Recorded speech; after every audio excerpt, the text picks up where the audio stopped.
than on-duty cops killed by guns. More kids than soldiers killed by guns. For God's sake, how much more carnage are we willing to accept?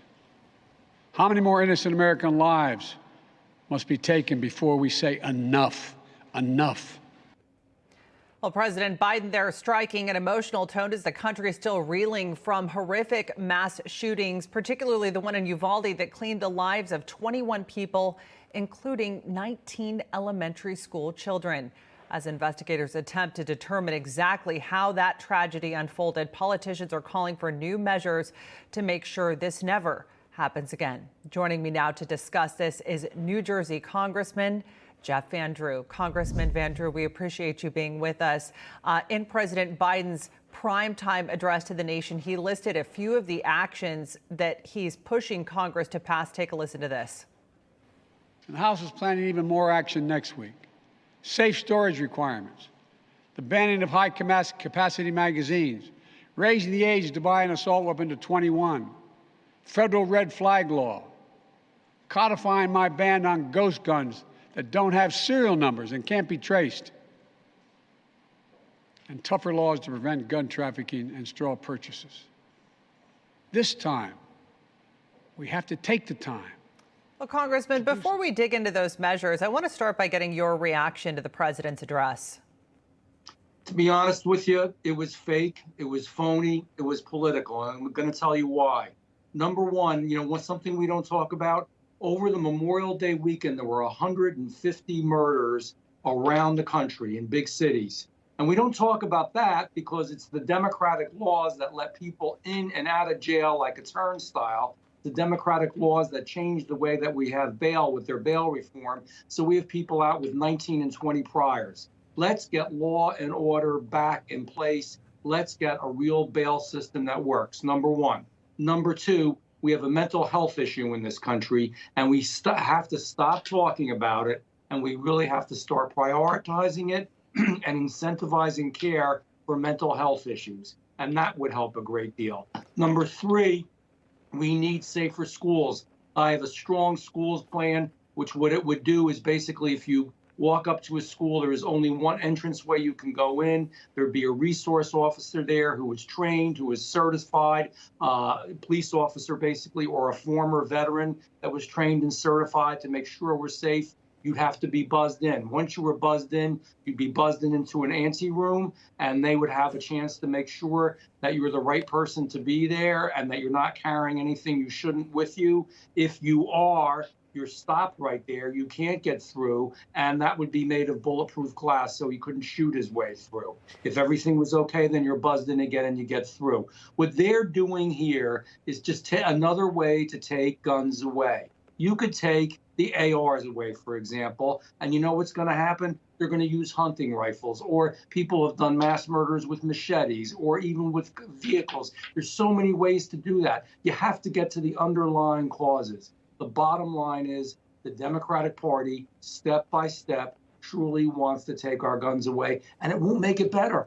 It's still going to happen. Their argument, though, Congressman Van Drew, is that it's the assault rifles that cause the mass carnage that basically, penetrate and destroy tissue to the point where even in young children, their bodies are unrecognizable and their parents have to identify them through the DNA. So is banning assault rifles and high-capacity magazines, is that a non-starter for Republicans, period? Well, it's a non-starter because it's not really going to work. Because guess what?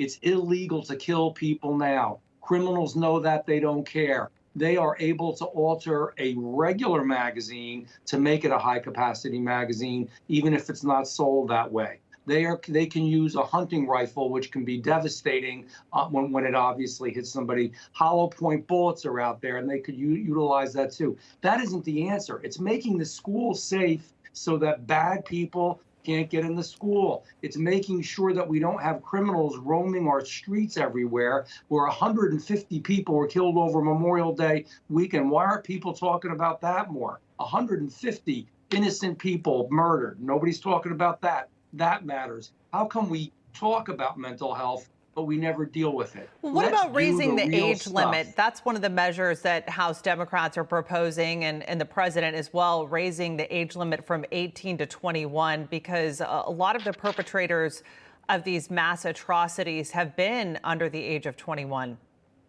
Some have been, but many have not as well. Some have been middle-aged people and otherwise. And you know what? If you want to do that, then I guess you should tell all those that are 18 in our military services that they can no longer be, because they're allowed to go around the world under horrific situations and fight for America, die for America, and sometimes have to kill other people for America. I don't buy it. These are phony, fake ways of not really doing anything at the end of the day. They sound good. They got great titles on their bills, but like so many other things they've done, it's not going to do the job.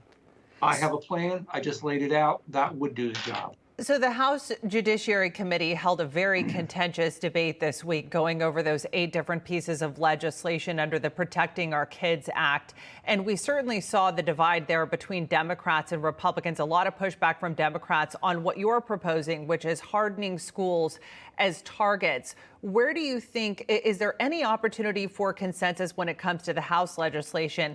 The Senate already seems to be drafting legislation with the core 4, this group of bipartisan senators, because they know that that legislation in the House is likely not going to pass in the Senate, with 10 Republicans needing to sign on to it to pass it with a majority. So how fake and phony of it is it that the Democratic majority in the House is putting through a bill that they know absolutely will not go through the Senate, number one.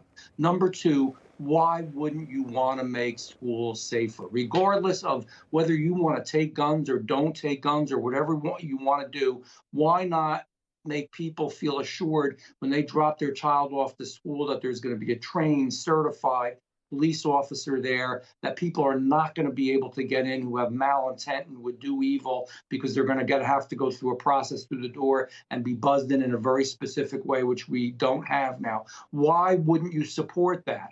Everybody should support that. Everybody should be on the same page with that. That's a major improvement. Why wouldn't you want to get gangbangers and people that have 19 and 20 and more priors off the streets? And why wouldn't you want a bail system that really works? Why are we letting bad people out over and over again? We're committing crimes over and over again.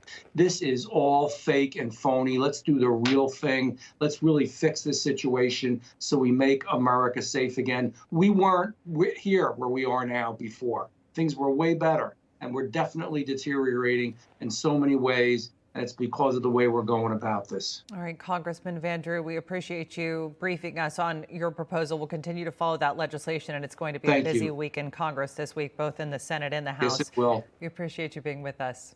Good to be with you.